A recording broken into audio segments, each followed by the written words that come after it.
रहे उपहासी, सुनत धीर मत फिर न रहे जब ज्ञाना प्रभु मुस्काना, करते बहुत विधि कीन जहे, कहे कथा सुहाई मात बुझाई, कह प्रकार पुन प्रेम लहे माता पुन बोली, सोमते डोली जहुतात यही रूपा, कीजे से लीला अति प्रिय शीला, कह सुख परम अनूपा,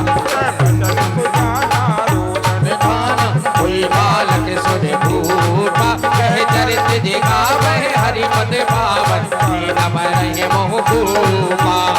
प्रधान स्वर संदेश तीन मनोत अवतार, निज इंद्र निर्मत इंद्रम, माया गुण गोपाल जी अमर रामचंद्र की जय, गोसाई तुलसीदास की जय, भाई सब संतन की जय, अवध बिहारी भगवान की जय। उड़िए राम राजा सरकार।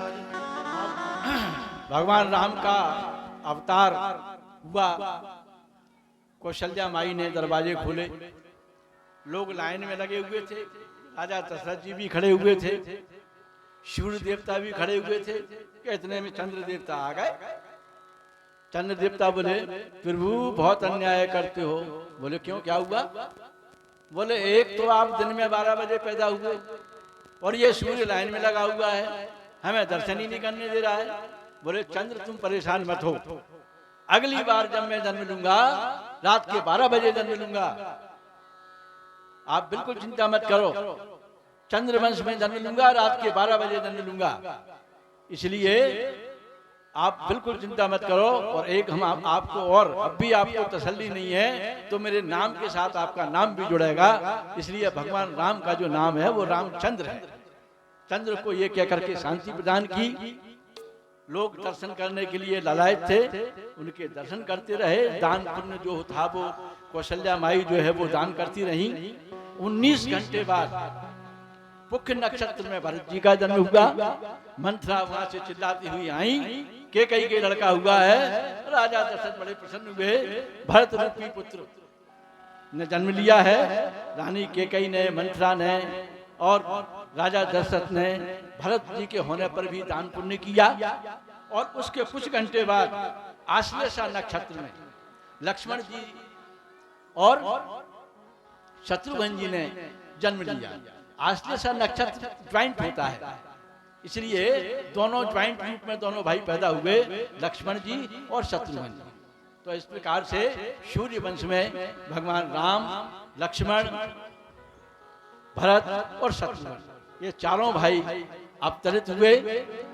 अब जब चारों भाई अवतरित हो गए तो खुशी ही खुशियां। गुरु आश्रम भेजा गया, पढ़ाई लिखाई की। जैसे ही गुरुकुल से वापस आए विश्वामित्र जी आ गए। अरे बोले राजा दशरथ तुम्हारा पुत्र वापस आ गया है, मेरे साथ भेजो। अब राजा दशरथ बड़े परेशान, इतने वर्षों बाद पुत्र हमारे शिक्षा लेके आए हैं और आप कह रहे हो हमारे साथ भेजो। नहीं भाई। तब वशिष्ठ जी ने इशारा किया, नाराज मत करो, नाराज करोगे तो लेने के देने पड़ जाएंगे, ये विश्वामित्र जी हैं। तब राजा दशरथ को समझ में आई, उन्होंने अच्छा राम तो हमेशा लक्ष्मण के साथ ही रहते हैं, तो भगवान राम को जब आज्ञा दी तो लक्ष्मण जी भी साथ में हो लिए। राम और लक्ष्मण चल दिए।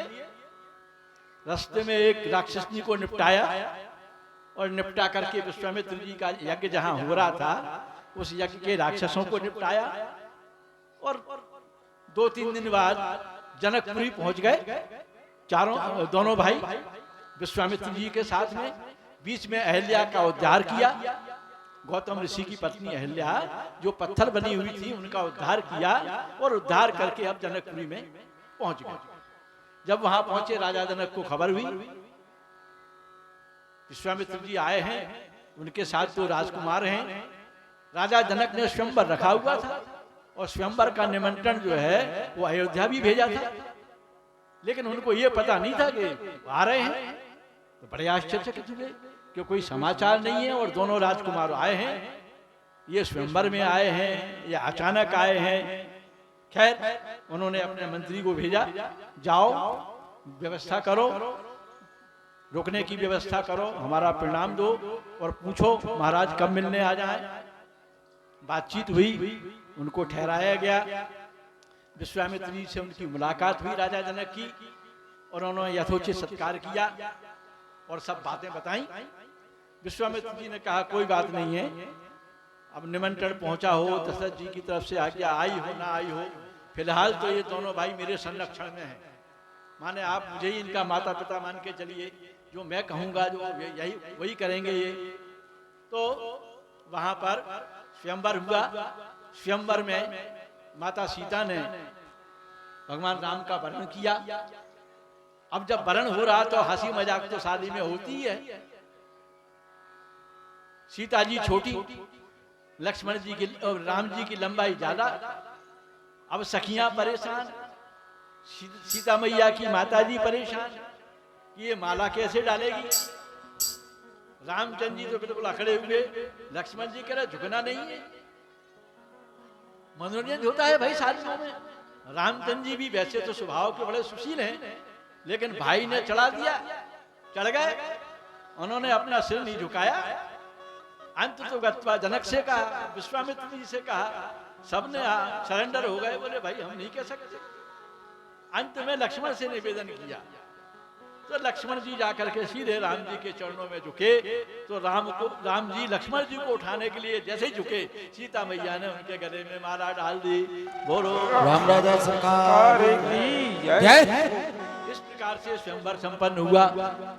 और वो माता सीता को लेके जैसे ही वापस, अब बाकी भाइयों का भी हुआ, लेकिन मैं पूरा वर्णन नहीं कर रहा हूँ क्योंकि आप लोग जो है चूंकि लेट हो गए हो, तो बाकी वर्णन ना करते हुए अपन आगे की ओर बढ़ते हैं कि जैसे सीता मैया और सब बहुओं को लेके राजा दशरथ अयोध्या की ओर रवाना हुए कि परशुराम जी को पता लगा कि मेरा दिया हुआ धनुष राम ने तोड़ दिया है, और वो गुस्से में आ गए।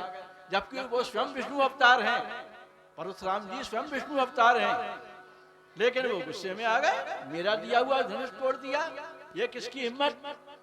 लक्ष्मण जी तो बचपन से ही क्रोधी रहे, ऐंठ गए, मेरे भैया ने तोड़ा, कर लो क्या करते हो, बिल्कुल ऐसे जवाब दिया उन्होंने। अरे बोले भाई क्या संस्कार सिखाए हैं। अब राम को बात समझ में आ गई कि अगर मैंने ही नहीं संभाला तो गड़बड़ हो सकती है। उन्होंने हाथ जोड़े और कहा ना, होई आई को एक नाथ तुम्हारा, नाथ संबुझन भंजन हारा, होई आई को एक दास तुम्हारा। ये कही तो थोड़ी सी उनकी मेमोरी परशुराम जी की लौटी और उनको समझ में आया कि ये तो साक्षात विष्णु है। और तब उन्होंने कहा प्रभु पधारो, हमसे गलती। अब सब लोग अयोध्या वापस आ गए, सब हंसी खुशी से रह रहे थे। भरत जी के नाना जी की तबीयत खराब हुई तो भरत और शत्रुघ्न ननिहाल चले गए, केकई प्रदेश चले गए।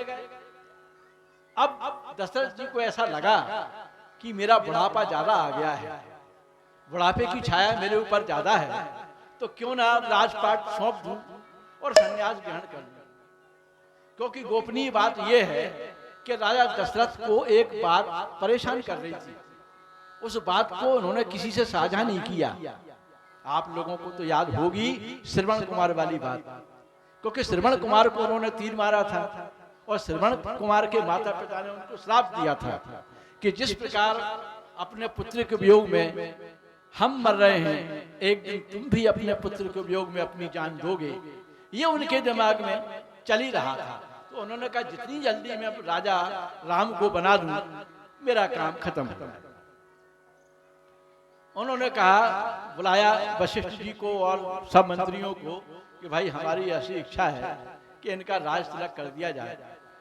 उन्होंने कहा बहुत अच्छी इच्छा है, क्योंकि वशिष्ठ जी तो जानते थे कि भगवान राम विष्णु के अवतार हैं, लेकिन ऋषियों की विशेषता होती थी, सब कुछ जानते थे लेकिन व्यक्त नहीं करते थे, क्योंकि प्रकृति ने जो तय कर रखा है उसमें कोई डिस्टर्ब नहीं करेगा, इसीलिए वो कुछ नहीं बोलते थे। उन्होंने कहा ठीक है, वो जानते थे कि कुछ नहीं होने वाला है, वो तो बन जाएंगे। और हुआ भी वही कि वो राजा तो नहीं बने, केकई को भजन में चली गई।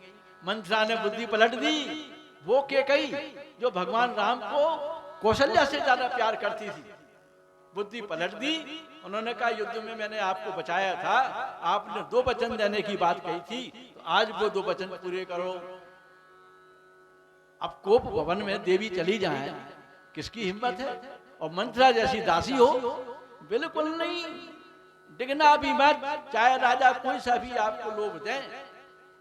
हुआ वही, होनी तो होके रहती है कि कई मैया मानी तभी जब भगवान राम को 14 वर्ष का वनवास दे दिया और भरत को राज।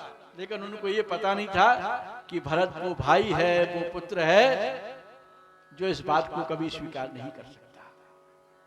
हुआ वही, माता सीता के साथ लक्ष्मण और भगवान राम वन को गए। राजा दशरथ ने अपने प्राण त्याग दिए। भरत जी और शत्रुघ्न को केकई राज्य से बुलवाया गया। और जो भरत ने भर्त्सना की है अपनी माँ की, वो तो साहब कुछ पूछो ही नहीं। उन्होंने अपनी माता को कुमाता से लेके जाने क्या क्या नहीं कहा, और कहा कि आज के बाद मैं आपका पुत्र नहीं हूं, आप मुझे अपना पुत्र मत कहना। तुमने ये सोच कैसे लिया कि मैं अपने बड़े भाई की गद्दी ले लूंगा? अरे राज्य के उत्तराधिकारी हमारा बड़ा भाई राम है, आपने तो बहुत बड़ा अन्याय किया है, मैं आपको कभी क्षमा नहीं कर सकता। सब क्रियाकर्म किए, पिंडदान किए, और इसके बाद सबको लेकर के प्रभु गए, प्रभु को मनाया। लेकिन बात यही है कि वो तो तय करके आए थे कि हमें क्या करना है, इसलिए वो वनवास में रहे। उनकी खड़ाऊ लेकर के भरत जी आए। नंदी गांव में उनकी खड़ाऊ को रख के वहीं पे 14 वर्ष रहे। अब आपको बाकी आगे का किस्सा पता है कि पंचवटी में रावण ने सीता का हरण किया। शुरुआत हो गई, हरण करके लंका ले गया, और हनुमान जी से मुलाकात हुई। जटायु ने भी काफी कोशिश की रोकने की, हनुमान जी से मुलाकात हुई, सुग्रीव से भेंट हुई, दोस्ती की, और उनके साथ मिलकर के लंका पे चढ़ाई की। लंका जीती, विभीषण को शरण में लेके विभीषण को राज्य प्रदान किया, सुग्रीव को राज्य प्रदान किया, बाली से मुक्ति प्रदान कराई, और इस प्रकार से वो अयोध्या वापस आए। बोलो सियावर रामचंद्र की जय हो। पहले तो ये बताओ, भगवान राम के जन्म का बुरा किन किन को लगा? हाथ ऊंचे करे। नहीं लगा ना बुरा? जिन जिन को हाँ अच्छा लगा हो वो हाथ ऊंचे करें। सभी एक बधाई राम जन्म की। इसके ठीक उपरांत ठाकुर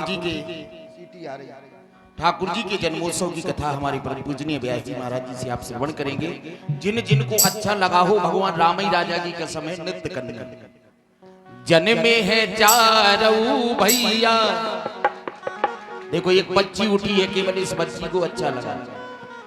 वो जन्मे है चारऊ भैया, अवध में बाजे बधैया।